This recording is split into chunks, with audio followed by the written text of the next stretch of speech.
Welcome to the Business of Hearing podcast, the podcast for high-performing hearing care clinics that want to learn the strategies, ideas, and truths behind some of the smartest private practice clinics in the world. Now, time for your hosts, Phil M. Jones and Ollie Luke. Hello and welcome to another episode of the Business of Hearing podcast. And what's interesting is today we're going to be talking a little bit about money. More importantly, about how you can find more of it within your existing practice. As we share 3 key ways that you can maximize revenue opportunities for little to no expense just by doing a few more of the right things. And I don't know about you, but the 2020 year has been challenging for many clinics. Cash flow has been pressed, and finding liquidity from hitting areas of your organization is something that can keep the wheels turning, keep you serving patients the way that is so important to you. So I think low-cost, no-cost marketing strategies are key. Yet quite often, the strategies that many people lean towards is how do I find new patients, new patients, new patients? Yet a sad reality is the quantity of people that are actually looking to buy what you're selling right now might not be as much as what you think it is. So Ollie, what are some of the things that we see in terms of the quantity of people who are actually in the marketplace hunting to buy hearing aids? What do you see in that space? It's interesting because there seems to be this belief that in any town, there's thousands of people at every one moment searching for hearing aids. And it's not true. We see in reasonable sized cities that 50 searches a month to 100 searches a month of people searching hearing aids. And keep in mind every variation of hearing aids, cheap hearing aids, free hearing aids, hearing aid repairs. Like the actual number of people making a search towards, I want to buy hearing aids, where do I go locally? They don't exist. Yeah, it is a trickle of a stream as opposed to the Amazon River, right? Is what we're really looking to be able to deal with. So this belief that everybody else is getting all these easy inquiries and you're not getting them is a myth that is worth busting. Yet we still need revenue and we still need to understand where does that come from. So what's interesting when we talk about revenue generation today is it isn't necessarily focused in any way, shape or form on finding brand new customers in a traditional way. It's about saying, how do we use what we've got or what's right in front of us to be able to generate revenue? So first thing that we can talk towards that is revenue generating that many people either fail to focus on or just execute badly is that area of upgrading their existing patients. Why are upgrades such an important point? And what have we learned through helping people execute upgrade campaigns effectively in this current time period, Ollie? Yeah, and we've spoken about upgrade campaigns before, and we've talked about being a manufacturer show pony for upgrade campaigns. The big issue we see is the lack of segmentation on database. That's a big one. Everybody just has people lumped together. They don't know where they're up to. It's a huge mess. They don't do anything with them. The second big mistake that we see is the campaigns they run, when they do it, are sporadic. They make no real sense of why that person should take an action. They're just talking about new technology with no incentive or reason why somebody should take that next step. And then I suppose the third big issue that we see with upgrade campaigns, it's literally they send a mailer and you ask them, has the mailer landed? I don't know, but no one called. It's that kind of response. There's no kind of campaign plan. It's not a campaign. It's a piece of paper in an envelope and a hope for the best. There's no follow-up. There's no emails. There's no phone call. There's no, has this person received it? Have they got any questions? What do we need to do to help them make a decision? That classic, I've sent the upgrade mailer at 36 months or whatever it might be, and fingers crossed and hope for the best. Whereas what we can be doing instead is we can be more timely about this, right? And find a reason to talk to a specific user group full of people at a specific time where that message is aimed at that person.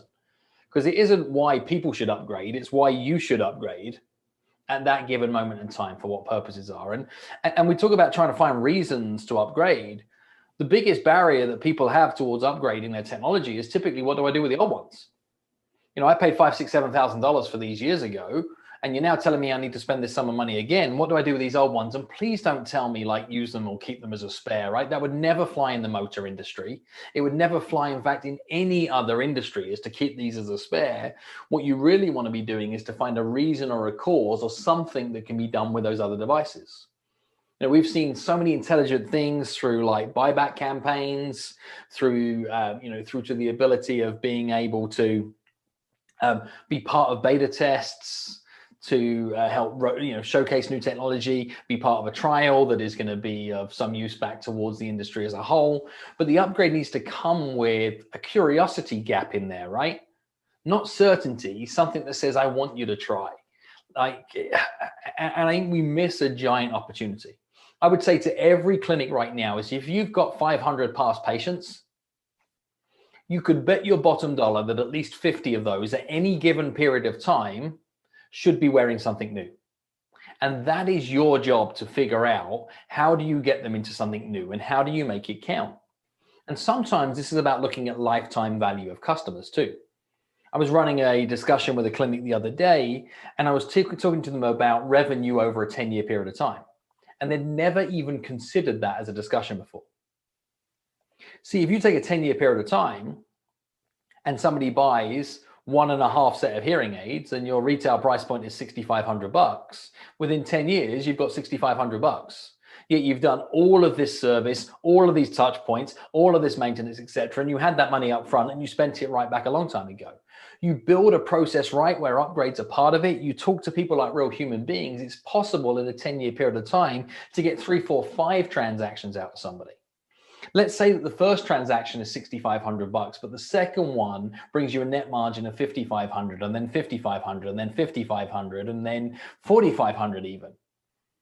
Even stripping out cost of goods of hearing devices over that period of time, what you're looking at is not a $4,000 product contribution over 10 years, but you're looking at like a $15,000 product contribution over that period of time. If you're smart enough to be able to say that I'm going to take my upgrade seriously, not sending the upgrade mailer, but like Ollie says, making sure the message is timely. It's for a specific user group full of people. It isn't one message once. It's a reason to, it's a follow-up email, it's a telephone call that comes in behind this. It's when you see them next that it's mentioned in your chart notes for you to be able to bring it up with that person, because helping progress them into new technology is a part of how you provide them an optimum consumer experience. So upgrades. Two more things, two more things just to riff on that. The first one is, another little mistake I see is people sending an upgrade mailer, let's say after 4 years, and they've not done anything to communicate with that patient in that time. So it's a huge ask out of nowhere. Whereas if they did the work just to give, maybe it's a monthly newsletter, a strong communication channel, whatever that looks like, it means when the ask comes, the relationship's the biggest thing that's going to get that patient to feel confident to make a decision. And I suppose a manufacturer rep on that, Ollie, the other day, and what they were saying was, I know you've run a really successful upgrade piece. Will you share it with us? And obviously we're always open to share successful campaigns, etc. But it is very rarely just the copy and the letter that triggers the result. What you're saying is the brand, the inherent communications, what that person thinks of you, i.e. who the sender of this is more important than the message. The messenger is more important than the message. And the message only works well as if the messenger is well trusted.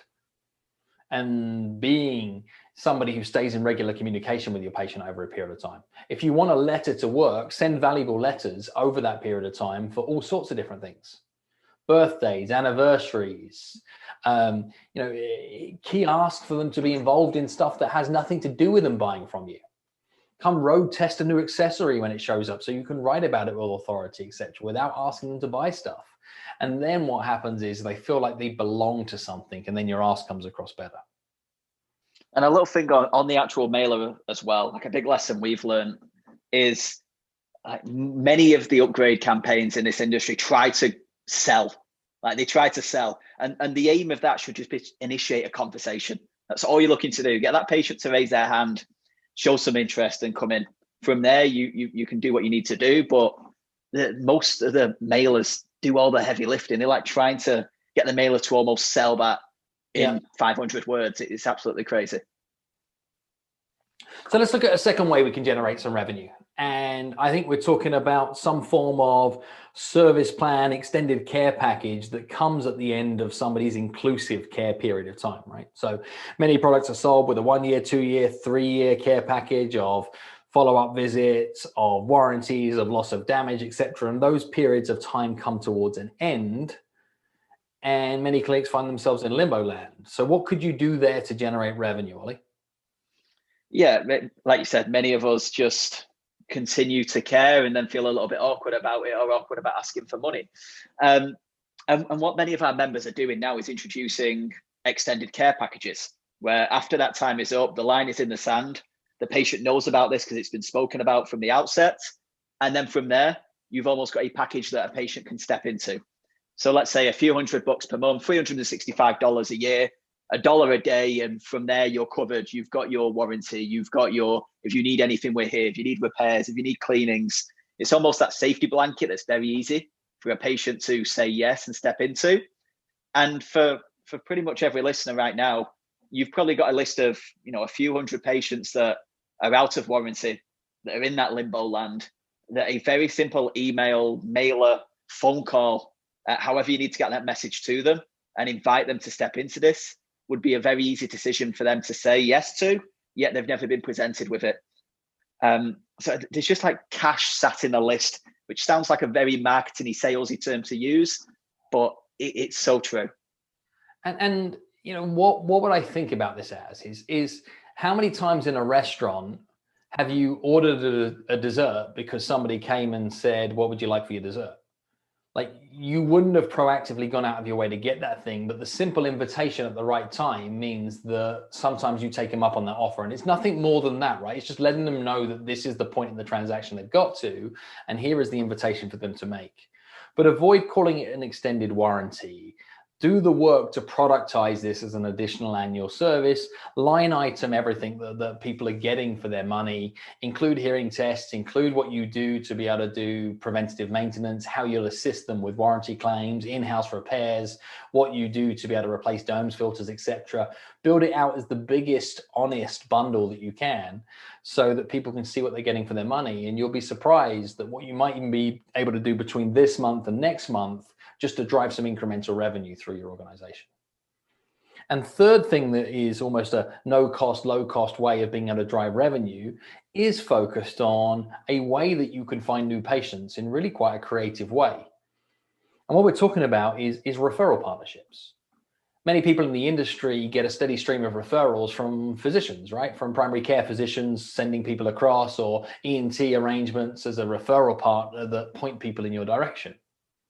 When we talked about OTC, when we talked about online retail, we talked about their success is interrupting somebody's day who wasn't thinking about looking for hearing care help and then getting them to consider hearing care help because they helped identify a problem that they didn't have.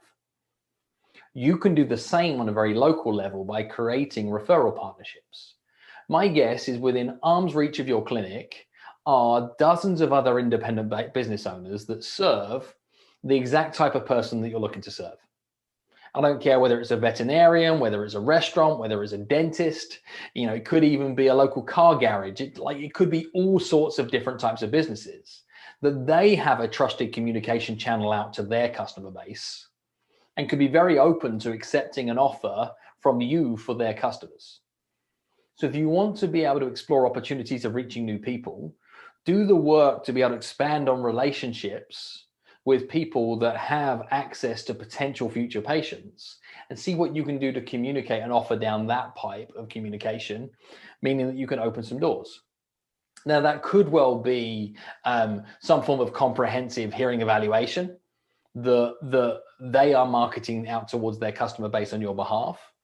It could even be that because of their association towards the veterinary clinic or whatever it might be, is that you'll allow them to be able to trial hearing aids on a no-risk basis for an extended period of time but just something that the other business or the other agency has the ability to be able to communicate to their customers with confidence.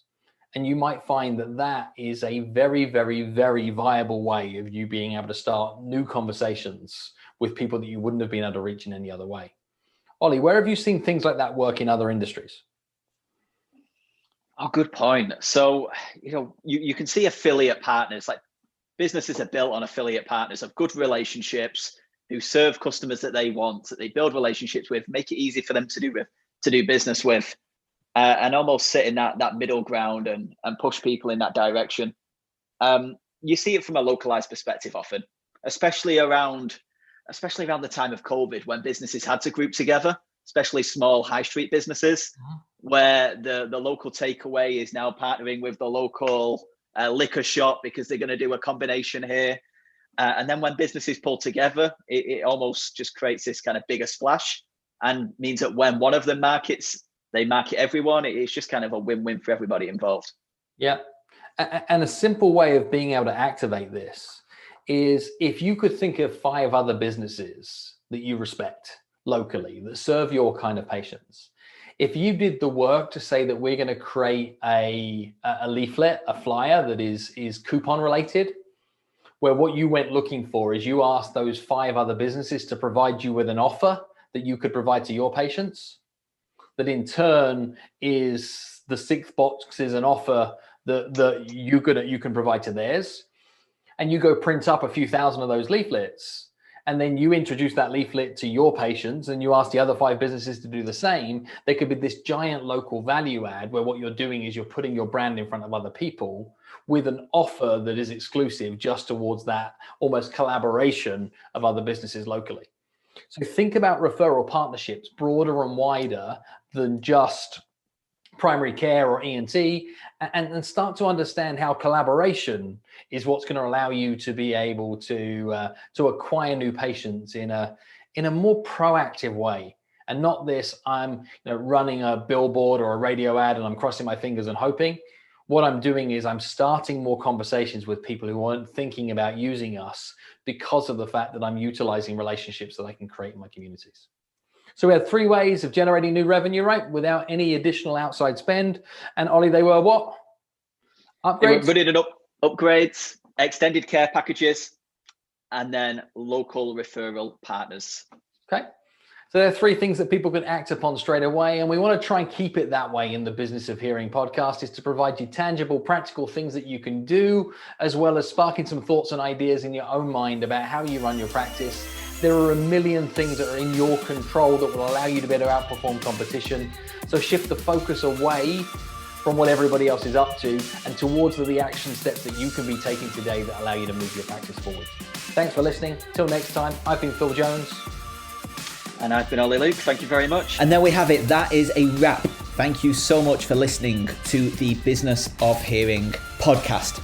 Make sure you subscribe to be the first to know when a new episode goes live. If you're feeling kind enough to share your experience and leave us a 5-star review, it would mean the world to us. And if you want to learn more, then go to www.orange-grey.com for article, guides and trainings specifically written for high-performing hearing care businesses. We look forward to speaking to you again soon.